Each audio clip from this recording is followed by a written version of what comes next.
Les feux se multiplient un petit peu partout en Europe et inquiètent. On va donc voir tout ça ensemble et comprendre ce qu'il en est réellement. On va par ailleurs voir, comme d'habitude, les très nombreuses actualités en bref. Salut, c'est Hugo, j'espère que vous allez bien. On est parti ensemble pour une nouvelle plongée dans l'actualité en une dizaine de minutes, malgré la chaleur absolument insupportable dans l'endroit où je tourne en ce moment. On va tenir bon, on va y aller ensemble, le programme est chargé et on est parti ensemble avec la première actu. Et le sujet à la une aujourd'hui donc, c'est ces feux de forêt qui se multiplient en Europe et ça a un lien avec le changement climatique.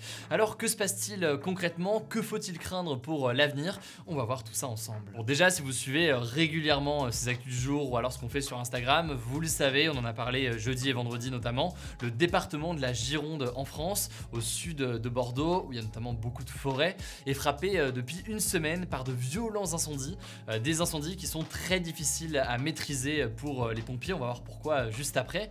Plus de 14 000 hectares de forêt ont déjà brûlé. Pour vous donner un ordre de grandeur, c'est presque une fois et demie la superficie de la ville de Paris. Mais le truc, c'est que ces incendies qu'on observe au sud de Bordeaux, eh bien ils ne se limitent pas à la France. Le Portugal, l'Espagne, la Grèce et même de manière plus exceptionnelle, le Royaume-Uni sont aussi actuellement concernés. Et en Espagne par exemple, on compte des dizaines d'incendies à travers tout le pays.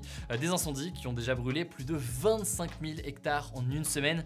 25 000 hectares, pour vous donner un ordre de grandeur, c'est l'équivalent de 34 000 terrains de football. Alors pourquoi est-ce que ces incendies se multiplient? Eh bien, toutes ces zones sont frappées en ce moment par déjà une vague de chaleur extrême, avec des températures qui parfois dépassent les 40 degrés. Et ça se fait aussi dans un contexte plus général où l'Europe du Sud vit une année 2022 qui est extrêmement sèche et extrêmement chaude. Au Portugal par exemple, dès le mois de juin, eh bien 96% du pays était classé en situation de sécheresse sévère ou extrême. Et en France, eh bien après le mois de mai le plus chaud de l'histoire, on a eu 15 premiers jours de juillet notamment qui ont été les plus secs de l'histoire du pays.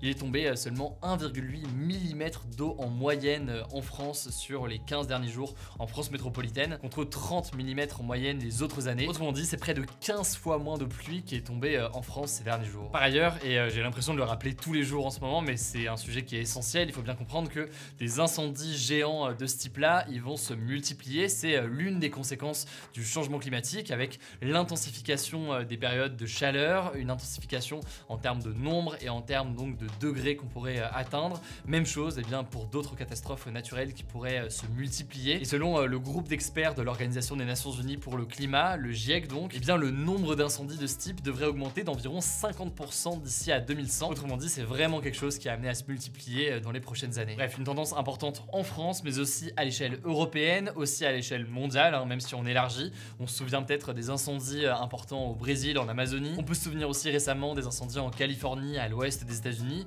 ou encore à l'ouest du Canada, en Australie, etc. etc.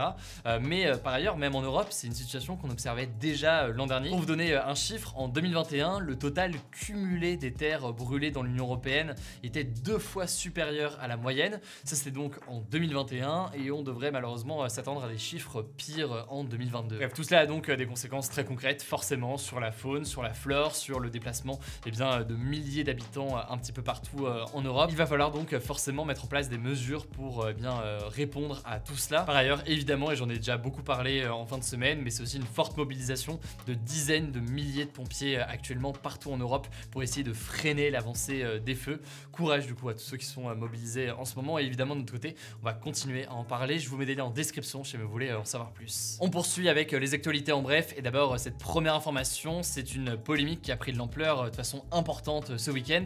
C'est parti d'un tweet de la députée et chef de file de la France Insoumise à l'Assemblée nationale, un tweet venant donc de Mathilde Panot. En gros, ce dimanche, je vous en ai beaucoup parlé sur Instagram, c'était la commémoration du 80e anniversaire de la rafle du Veldiv, la plus grande arrestation de juifs donc réalisée en France pendant la Seconde Guerre mondiale, les 16 et 17 juillet 1942 à Paris. Plus de 12 000 juifs ont été arrêtés ce jour-là à Paris par la police française avec les nazis. Alors ce week-end, et dans ce contexte de commémoration, Mathilde Panot a tweeté, je cite, « Il y a 80 ans, les collaborationnistes du régime de Vichy ont organisé la rafle du Veldiv.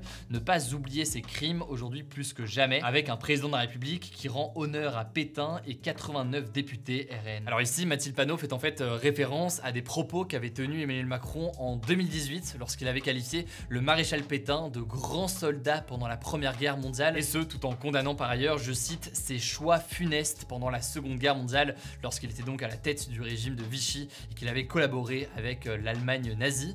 Alors ce tweet de Mathilde Panot a suscité une vague d'indignation, d'abord et surtout parmi les soutiens d'Emmanuel Macron qui lui reprochent notamment d'utiliser cette commémoration importante à des fins politiques ou politiciennes. Ça a aussi fait réagir notamment au sein du camp de la NUPES, donc de l'Alliance à gauche à l'Assemblée nationale, puisque certains députés qui font partie de cette union à gauche, comme par exemple Jérôme Guedj, se sont désolidarisés de ses propos. En tout cas de son côté, Mathilde Panot s'est justifiée ce lundi matin sur France Info. Elle a expliqué qu'avec ce tweet, elle avait voulu lancer l'alerte et qu'il y avait un devoir de vigilance sur les résurgences de l'antisémitisme. Elle a affirmé par ailleurs que c'était une manière, je cite, de pointer ses responsabilités. En tout cas sur ce sujet de la Seconde Guerre mondiale évidemment, mais notamment de commémoration de la rafle du Veldiv. Je vous mets en description plusieurs documentaires et ressources. De notre côté aussi, j'avais fait une interview il y a quelques mois d'Esther Seno, qui est une rescapée justement des camps de concentration et aussi de cette rafle du Veldiv. Ça avait été un témoignage très touchant à écouter.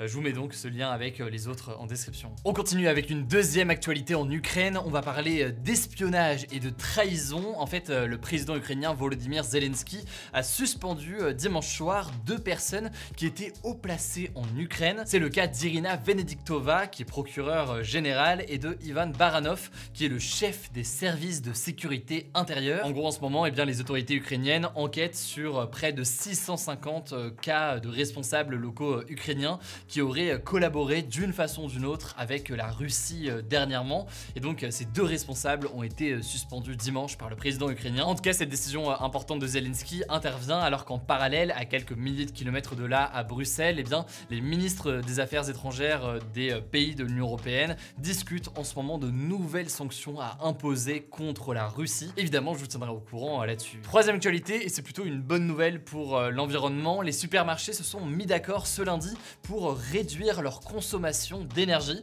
En gros, les grandes surfaces comme Carrefour, Casino ou encore Leclerc vont éteindre leurs enseignes lumineuses à la fermeture et non pas un petit peu après comme c'est le cas souvent. Par ailleurs, ils vont essayer de éteindre ou réduire le plus possible les lumières dès que possible dans les magasins. Alors, je ne ferai pas les courses dans le noir, mais c'est notamment quand il n'y a pas de public dans le magasin, etc., etc. Et enfin, ils se sont mis d'accord pour atténuer un petit peu la réduction de la température, notamment dans les supermarchés, parce que vous le savez forcément, la clim consomme beaucoup. Alors ces mesures, elles font suite à la demande d'Emmanuel Macron d'instaurer un plan sobriété face à un risque de pénurie d'électricité dans le contexte actuel avec la guerre en Ukraine. Évidemment, on reparlera très concrètement de ces risques-là dans les prochains jours. Alors la quatrième actualité, c'est une innovation que je trouve assez incroyable et qui pourrait révolutionner la manière de filmer le sport et notamment le football.